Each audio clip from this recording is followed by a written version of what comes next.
Cool. What's up, everyone? Thanks for tuning in to the show.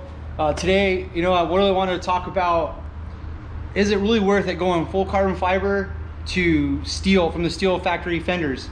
There's a lot of controversy over, the weight, how much does it shave off? Is it worth the money?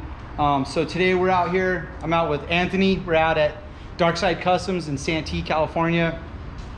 He's been cool enough he's got a scale set up for me. Swing this around so you guys can see this. Since the weights were so low, this is basically a package scale, so it's best we could get to go through this stuff.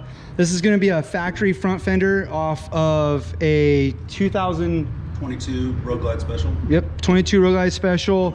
He's going with a carbon fiber front fender. This is from Carbon Visionaries. Carbon Visionaries. Is that the same for the rear? Yes.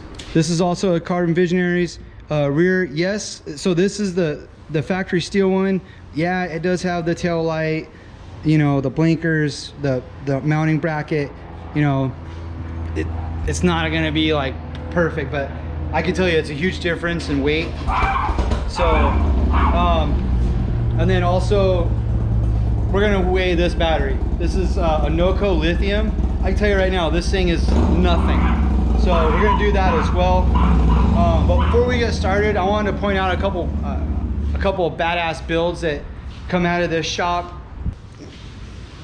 This is my buddy Anthony's bike that he built here at Darkside Customs.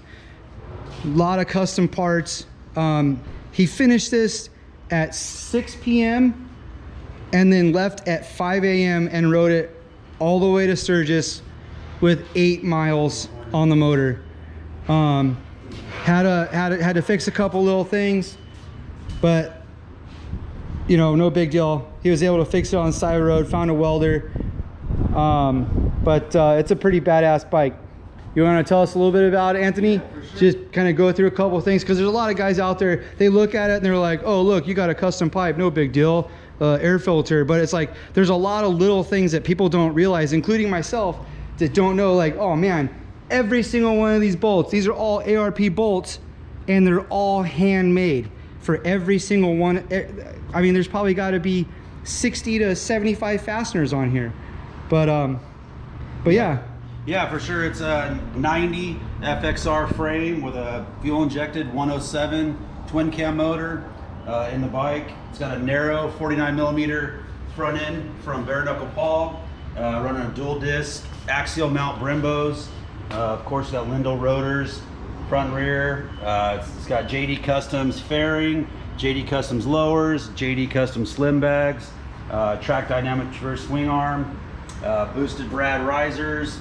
We've got Rev grips. These are some custom made grips my buddy makes from mountain bikes that we used on this thing. The standard is a standard FXR tank with a fuel injection unit welded into it. Like I said, this bike is fuel injected. And then we got a bunch, pretty much every boosted Brad product, hard case, dual gauge mounts up here. I made some other mounts to kind of recess this back. Corbin seat, just the usual, kind of just the sleeper. Speed Zone Paintworks did the paint next door. And nice. Yes, it's a daily FXR, it's got a lot of nice shit, but still try to keep it kind of simple. And if you know when you see it, you know what I mean? Yeah, definitely. Super clean bike. And like I said, the guy's like, he hasn't changed a thing on this since he rode it, not just to Sturgis, ran it all around Sturgis, 2 up, and then rode it all the way back from Sturgis with this chick on the back, just the way you see it. They didn't change nothing else. So awesome build.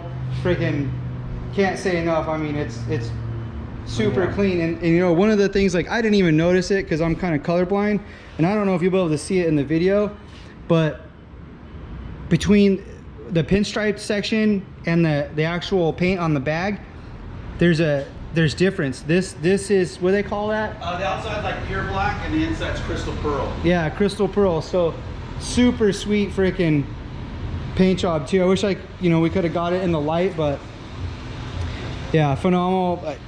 I can tell you right now, dude, guys, that the LP6 lights, if you guys haven't done them from Baja Designs, and then these little added touches right here, these are the little minis, bright as hell, freaking light everything up, phenomenal.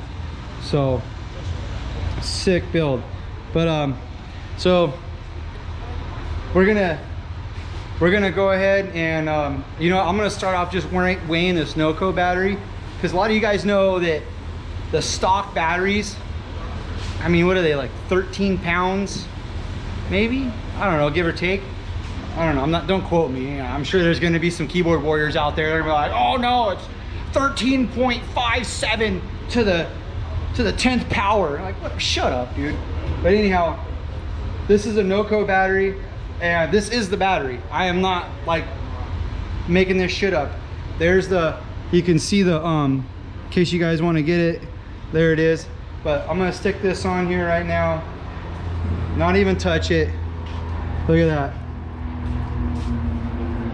5 pounds. I mean, just over 5, it's Scotch, just over 5 pounds. That's insane. So that right there is a pretty decent savings, and that's weight that's up high on the bike. So it'll probably help out your center of gravity. Oh, here's a stock battery, awesome. Here you go. Oh God, I was way wrong. Almost 21 pounds, like 20, yeah, almost 21 pounds. And there's your stock battery. Man, so that's a significant amount of savings that you have sitting right underneath your nuts that you got to balance, swing around. So that's a big deal. We're gonna go ahead and start weighing the fenders now. So you guys know, hey, is spending $1,000 on a front fender really worth it? So he's gonna throw that on there. So the stock fender, this is the front one, remember, off a 22 Road Glide Special. Where is it at? All right, so just over 5 pounds. Not too bad. Let's go ahead. No hardware, nope. Yeah, no hardware. So the 4 bolts. 4 bolts. And remember, the stock fender has the bracket already basically, what do they call it? Riveted on there. Molded to it. The carbon fiber one has these aluminum brackets with the bolts in it. Stainless bolts. Stainless bolts. So a little bit of, You definitely save some more if you want to spend the money on the titanium bolts. yeah. I don't know, maybe do ARP if you want to get real crazy. Yeah, but I don't know what the savings will really be. Yeah. Not huge, but. But the carbon fiber one, 1.5 maybe, just under 1.5. Not too bad. A little bit more savings there, but like I said, guys, $1,000. You know, I've seen a lot of guys where they take and they kind of customize their own front fender, and I'm sure if you shave the back down a little bit, maybe trim the front, you could shave off a pound or two and you'd be almost the same weight as that carbon fiber one, which, yeah, it is half the length. I mean, it's pretty significantly smaller, so yeah, it's not really a big of a weight difference. But yeah, we can maybe do an update to the video too later with Yeah. the true ST front fender. Yeah. On the bike, we can take it off and you could add that later. no, that would be pretty rad. So do you want to go with the yeah, original let's go ahead and this is the original rear fender. Yes, it has all the bullshit on it. We didn't feel like taking it all off, but this will at least give you guys an idea. See if we can get this thing balanced on there as to what it weighs.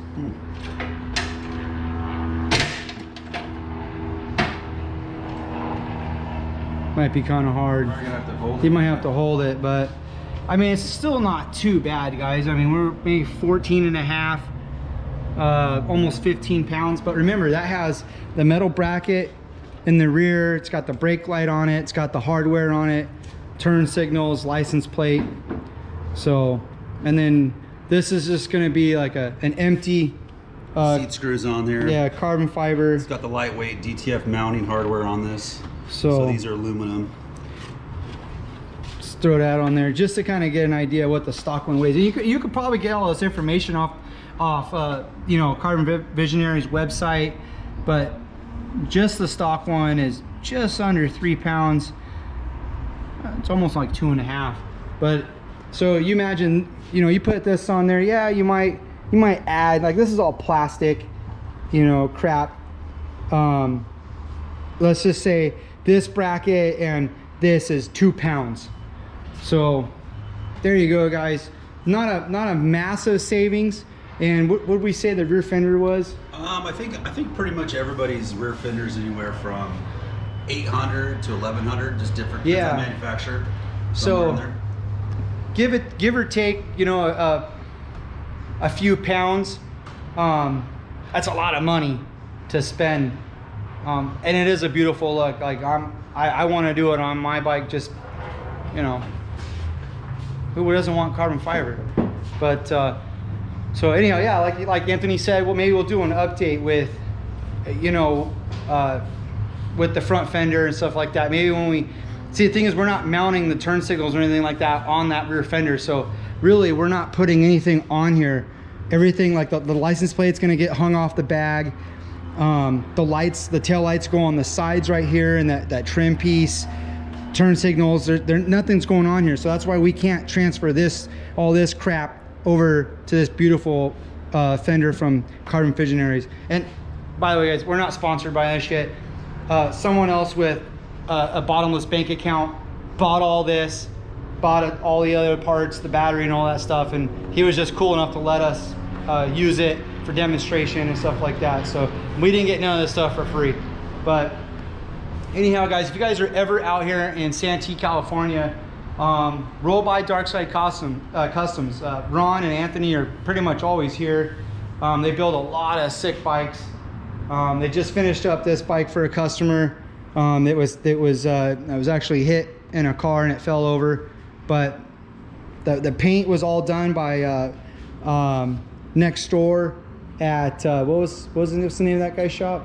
Speed Zone Paint. Speed Zone Paint Work. This one I think was actually done by Tony. Oh. Uptown. Oh, Tony at We Uptown. used a couple different people to do some paint work. So very beautiful correction. They did some upgrades while I was in here. More Baja Designs lights. They did a T-bar setup from Kraus. And move around this lift, but this is a CVO. In case There's basically for about newbies. 70. There's probably over 100 ARP bolts on this bike. Oh yeah. Pretty much everything you can see is ARP on this bike, except for obviously the controls. We had to change out a couple of the controls, but pretty much everything on the bike. The ARP you can see in stainless. Yeah, super clean. Ceramic coated HPI long pipe. Yeah, really nice bike. This guy will be stoked. And it sounds pretty good too, guys. It's not obnoxious. It's not too bad. But anyhow, guys, like I said, thanks again for tuning in. If you guys got any questions, comments, please put them down in there. I'm gonna put a link to Anthony's Instagram down there so you can see, because he does post a lot of pictures about the bike and things he did on the build, and some of the other bikes. Last year he did the same thing.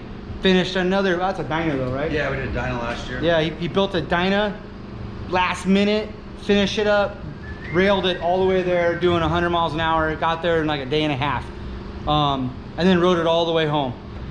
So, but yeah, please hit the like, the subscribe button, guys. Helps me out. I don't make any money off this crap. I do this just for fun, to help inform and spread some light on some other products that there's a lot of controversy over. But thanks again, guys, and catch you on the next one. Later.